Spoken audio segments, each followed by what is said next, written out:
Siento que me muero si mi pareja me abandona. Madre mía, la de veces que se ha escuchado esa frase. Exacto. ¿Cuántas veces se escucha esto, en una cafetería o en el entorno más cercano, y automáticamente se juzga con una dureza increíble? Sí, la respuesta habitual de la sociedad suele ser pues un giro de ojos, ¿no? Totalmente. Se tacha a la persona de exagerada, de estar haciendo un drama injustificado, O incluso de intentar manipular. o simplemente de tener una debilidad de carácter profunda. Es lo más común. Claro. Pero a ver, ¿y si esa persona está diciendo la verdad más literal y objetiva posible? Hoy, en esta inmersión profunda, vamos a poner sobre la mesa algo fascinante. Y tan fascinante. Vamos a descubrir por qué ese cerebro no está usando una figura literaria, está procesando orgánica y químicamente un código de amenaza inminente a su propia supervivencia. Es que esa es la clave que lo cambia todo. Es un cambio de paradigma brutal. Existe una tendencia gigantesca a tratar la personalidad y sus trastornos como si fueran entes abstractos. Como algo etéreo, ¿verdad? Exacto, como algo que flota por ahí en la mente humana, completamente divorciado del cuerpo físico. Y lo que revelan los documentos clínicos y neurobiológicos que vamos a analizar hoy es que ignorar la biología es un error monumental. Un error de base. Eso es, para entender de verdad esa fuerza gravitatoria inmensa que impide a alguien abandonar una dinámica tóxica, pues hay que descender a las profundidades del cerebro. Hay que mancharse las manos, digamos. Y este enfoque encaja a la perfección con la filosofía que impulsa la inmersión de hoy y que de hecho es el motor de la Academia SciMap. Entender para no memorizar. Ese es nuestro lema, claro. Quienes nos escuchan, que sabemos que son mentes muy curiosas y analíticas, saben perfectamente que memorizar una lista fría de síntomas de un manual no sirve absolutamente para nada. De nada. Hay que ir a la raíz estructural. Exacto, al sustrato.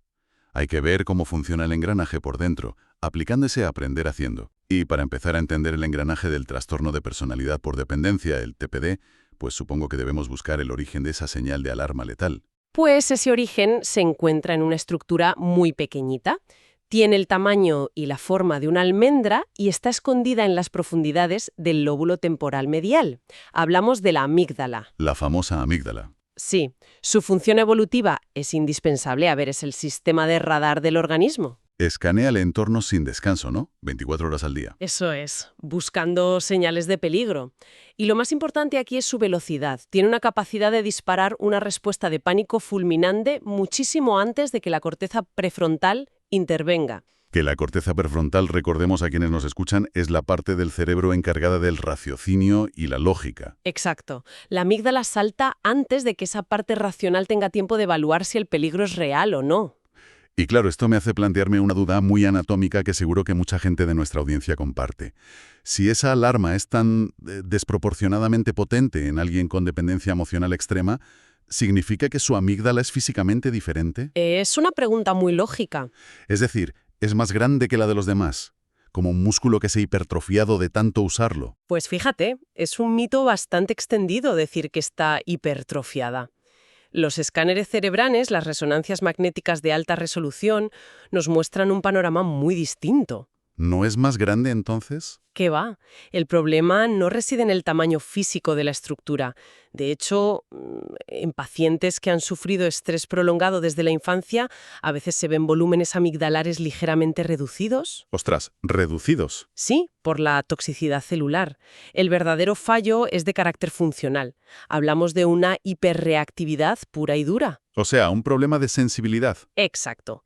El umbral de activación, el punto exacto en el que la amígdala decide que algo es una amenaza de muerte, está completamente descalibrado cuando se trata de relaciones interpersonales. A ver si lo visualizo correctamente. Aplicando este enfoque de estructura lógica. Es como tener un detector de humo instalado en el techo de una cocina. Me gusta esa analogía. Físicamente, el aparato es idéntico al de cualquier vecino. No es más grande ni más aparatoso. Pero su sensor interno es tan sumamente sensible que no necesita que haya un incendio real con llamas para saltar. Claro, salta con cualquier cosa. Eso es. Se dispara simplemente con el vapor que sube de una taza de café, caliente. Y al dispararse, pues no emite un pitidito suave. Hace sonar todas las sirenas y moviliza a los bomberos de toda la ciudad. Es que esa analogía ilustra el mecanismo a la perfección. En el día a día de una persona con dependencia emocional, ese vapor de café puede ser un estímulo que a los demás les parece insignificante. Como, no sé, una pareja que frunce el ceño al llegar a casa. Exacto. O un mensaje en el móvil que lleva 30 minutos sin respuesta. O incluso la sugerencia de, oye, hacemos planes por separado este fin de semana. Claro. Para un sistema nervioso sano, eso es pura información. Un dato más. Pero para esta amígdala hiperreactiva, no es un simple retraso en contestar. Se codifica literal y orgánicamente como peligro inminente de abandono y de muerte social. Madre mía. Y una vez que ese detector de humo capta ese vapor, asumo que esos bomberos cerebrales entran en acción. ¿Cómo es exactamente ese despliegue de alarma a nivel químico? Pues es un efecto dominó implacable. Porque se habla muchísimo del estrés. La palabra estrés está en todas partes, pero pocas veces se explica bien qué ocurre en el cuerpo en esos milisegundos. A ver, está orquestado por el sistema neuroendocrino de emergencia. Empieza cuando la amígdala grita que hay peligro y envía un mensajero químico a la siguiente estación de relevo, que es el hipotálamo. Vale, el hipotálamo recibe el aviso. Y este, a su vez, manda otra señal súper urgente a la glándula pituitaria, que está en la base del cráneo. Y finalmente, esta glándula lanza un mensaje a través de la sangre a toda velocidad. Directo a las glándulas suprarrenales, ¿no? Las que están encima de los riñones. Exactamente. Las suprarrenales reciben la orden militar y vierten unas cantidades masivas de adrenalina y cortisol en el torrente sanguíneo. Claro, y ese torrente químico brutal es lo que provoca toda la sintomatología física que relatan estas personas. Toda esa angustia, sí. Ese nudo asfixiante, la boca del estómago, la taquicardia que parece que el corazón se te va a salir del pecho por la boca. La sudoración fría. El cuerpo entero se está preparando físicamente para luchar a muerte contra un depredador en medio de la selva. Pero la realidad objetiva es que la persona solo está sentada en el sofá de su casa mirando un doble cheque azul en una pantalla. Es una barbaridad. Es una barbaridad. Y el drama biológico no termina ahí, porque, a ver, una respuesta de estrés agudo, por muy intensa que sea, es manejable si el cuerpo sabe apagarla. Si hay un botón de stop. Claro. En condiciones normales hay un botón de apagado. Otra estructura cerebral, el hipocampo, lee que hay niveles altos de cortisol flotando en la sangre. Y dice, vale, mensaje recibido. Ya estamos alerta. La amenaza ha pasado, apaguen las sirenas. Eso es. El problema devastador en el trastorno de dependencia es que este circuito de retroalimentación está averiado, roto. El organismo es incapaz de apagar la alarma por sí mismo. O sea, el cortisol sigue fluyendo y fluyendo sin freno alguno. Sin ningún freno. Lo cual nos deja un escenario verdaderamente desesperante para quien lo sufre. Si el cerebro pierde por completo la capacidad autónoma para apagar su propia alarma de incendios, pues la persona necesita desesperadamente un botón de apagado externo. Un salvavidas. ¿Y ese botón suele ser la figura de apego? Es conseguir contacto físico, una palabra de validación, escuchar la voz de ese salvador diciendo que todo está bien. Exacto. Ceder ante dinámicas tóxicas, humillantes o rogar por un poco de atención de repente deja de ser una cuestión de falta de dignidad. No tienen nada que ver con la dignidad. Es pura supervivencia biológica. Es un organismo intentando por todos los medios no asfixiarse en su propia química. Totalmente. Y es imperativo para nuestra audiencia entender que mantener esos niveles de cortisol elevados de forma ininterrumpida tiene un coste físico y estructural astronómico. Pasa factura, claro. Y mucha. El cortisol, en esas dosis tan masivas y constantes, se vuelve neurotóxico. Tiene la capacidad de alterar la mismísima arquitectura del cerebro. Hasta ese punto. Sí, sí. Por ejemplo, ataca directamente al hipocampo, que mencionábamos antes, provocando que se atrofie. Y como el hipocampo es crucial para procesar la memoria y el contexto, pues el cerebro pierde la habilidad de actualizar sus recuerdos. O sea, se queda atrapado procesando el presente como si fuera el mismo trauma devastador del pasado. Se queda ciego al paso del tiempo. Exactamente. Y, fíjate, hay otro factor que me parece crucial y que genera muchísima frustración. Hay personas atrapadas en relaciones superdependientes que relatan cómo, en frío, saben perfectamente que lo que hacen no tiene ningún sentido. Claro que lo saben. A nivel intelectual, saben que están perdonando lo imperdonable o cediendo en cosas que les perjudican. Entonces, ¿por qué ese conocimiento lógico no frena la conducta? Pues porque bajo el asedio constante de ese cortisol extremo, la corteza prefrontal directamente se desconecta, se apaga. Se queda sin cobertura. Tal cual, durante un episodio agudo de pánico por abandono, el flujo sanguíneo se prioriza hacia las áreas de supervivencia primitivas. Esa corteza prefrontal que decíamos que es la sede del juicio, la lógica y el control de impulsos, se queda sin recursos. Queda totalmente inoperativa. Es como esa experiencia tan universal de enviar un mensaje impulsivo movido por el enfado o el miedo y arrepentirse al milisegundo siguiente de haberle dado a enviar. Exacto, pero aquí magnificado por 1000. La parte del cerebro que te dice, oye, no lo hagas, que es una pésima idea, está literalmente fuera de servicio. No hay frenos de emergencia disponibles. Ninguno. El paciente es un simple espectador de su propio impulso irracional. Y a todo este deterioro estructural, pues súmale el agotamiento sistémico. El cansancio físico, claro. Sí, el cortisol suprime el sistema inmunológico. Eso explica la fatiga crónica, el cansancio extremo y la propensión a infecciones que acompañan a estos cuadros de estrés sostenido. Llegados a este punto de la inmersión profunda, me surge una duda enorme. Y creo que a quienes nos escuchan también. Si este ciclo genera un sufrimiento mental agónico, destruye la autoestima, daña el cerebro y encima enferma el cuerpo, Sí, es un cuadro terrible. entonces, ¿por qué se vuelve a la fuente del dolor? Si es tan sumamente destructivo, ¿qué recompensa biológica obtiene el cerebro para empujar a la persona, una y otra vez, de vuelta a esa pareja abusiva? Pues el gran responsable de esta aparente contradicción es el circuito de recompensa, protagonizado por nuestra vieja conocida la dopamina. La famosa molécula del placer. Y ahí es donde tenemos que derribar una creencia muy popular. Se suele definir a la dopamina exclusivamente como la molécula de la felicidad o el placer, ¿verdad? Sí, siempre se asocia a eso, a un premio.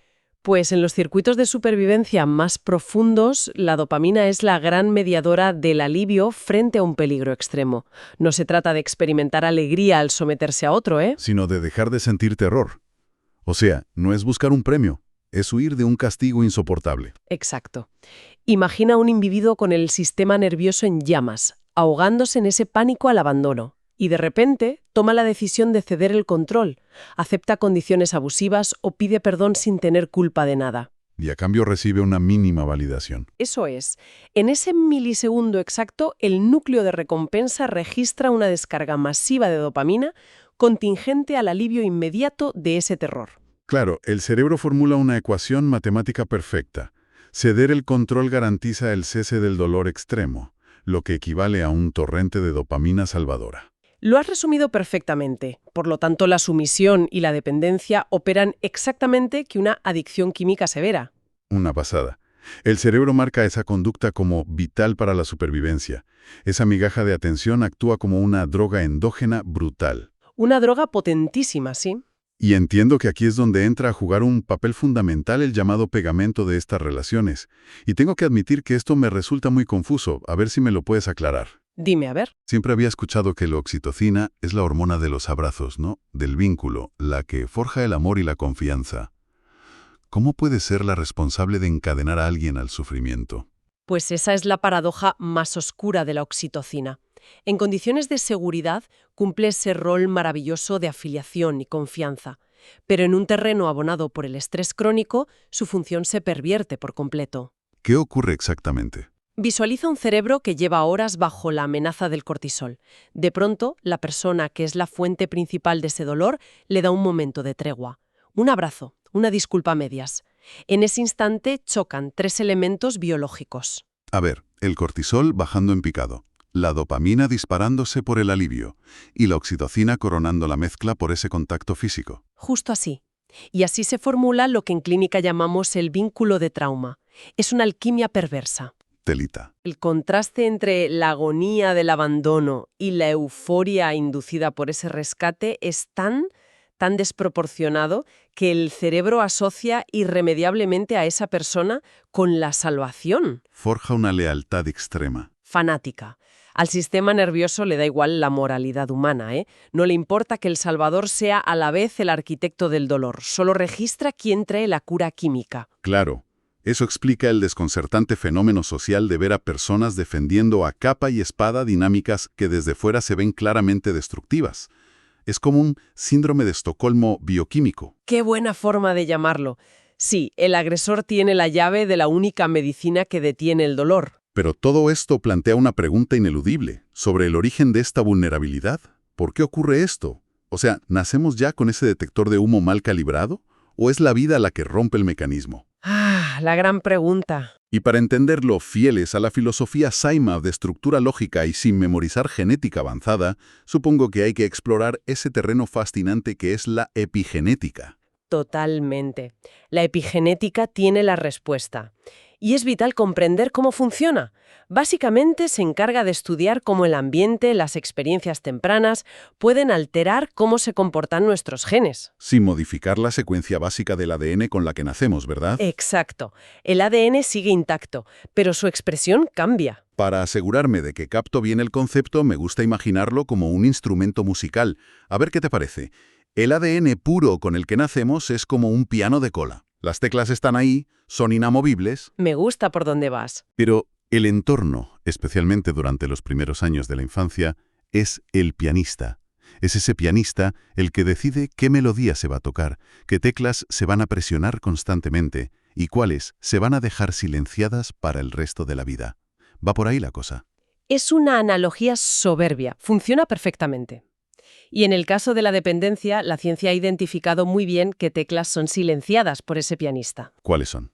Hay un gen específico, el NR3C1, cuyo trabajo es fabricar receptores de glucocorticoides en el cerebro. Traducido a nuestro lenguaje funcional y práctico. ¿Qué son? Pues este gen fabrica las cerraduras donde el cortisol tiene que encajar para poder enviar el mensaje de que apaguen la alarma. Vale.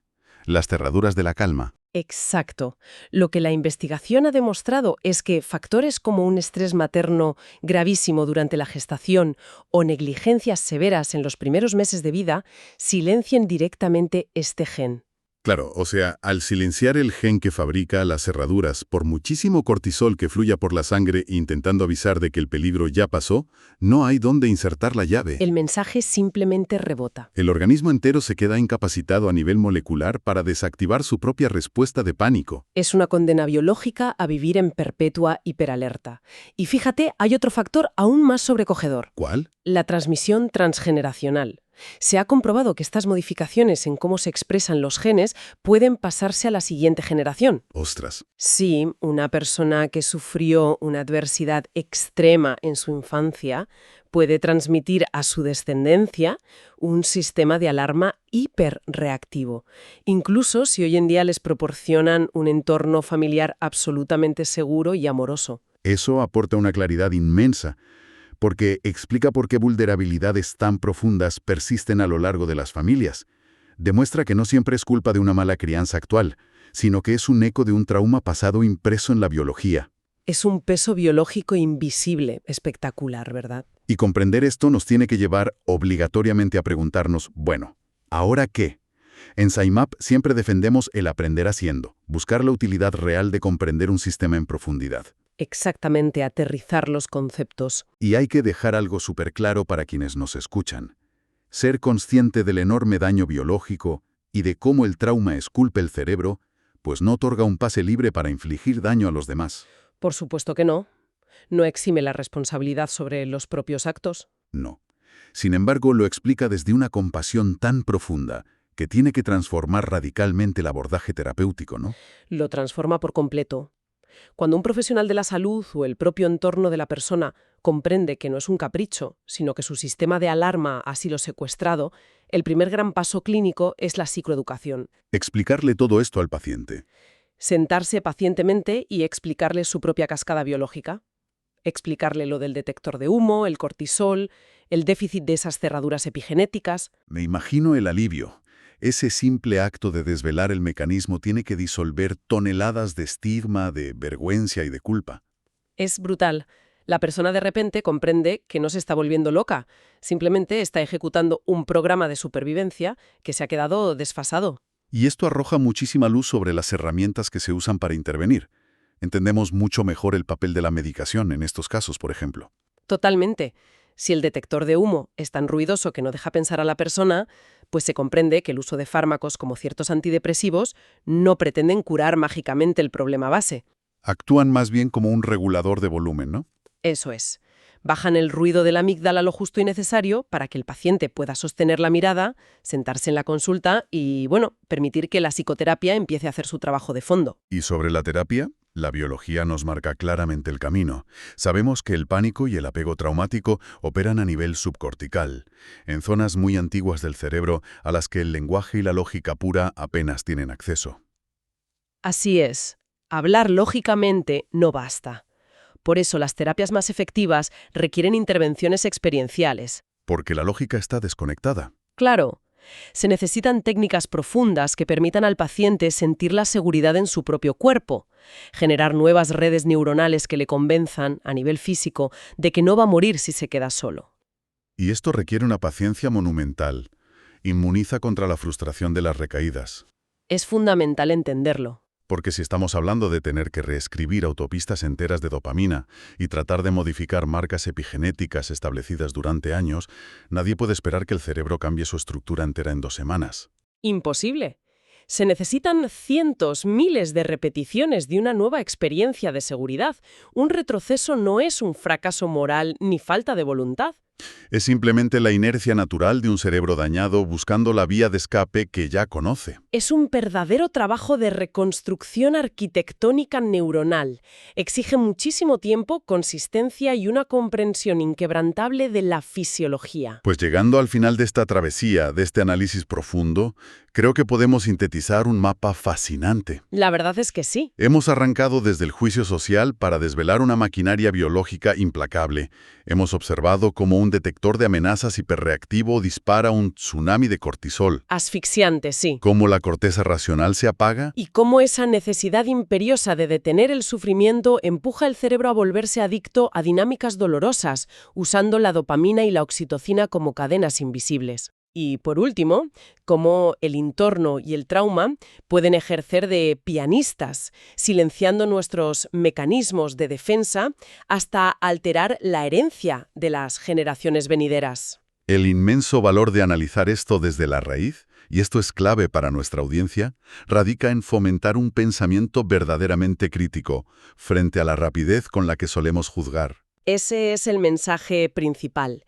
La próxima vez que se observe a alguien innegablemente atrapado en una dinámica de dependencia extrema, la mirada ya no debería estar condicionada por el desdén o el juicio simplista. Tiene que ser una mirada sustentada en el rigor científico y en comprender esa batalla química monumental que libra su sistema nervioso por sobrevivir. Una mirada de comprensión profunda, sin duda. Y para poner el punto final a esta inmersión profunda, me gustaría dejar sobre la mesa una idea provocadora.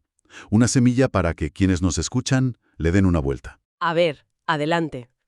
Si la ciencia ha demostrado, con una precisión abrumadora, que los entornos traumáticos e inestables tienen el poder literal de silenciar genes y reescribir nuestro código biológico para mantenernos en alerta perpetua, y que esto se hereda, Sí.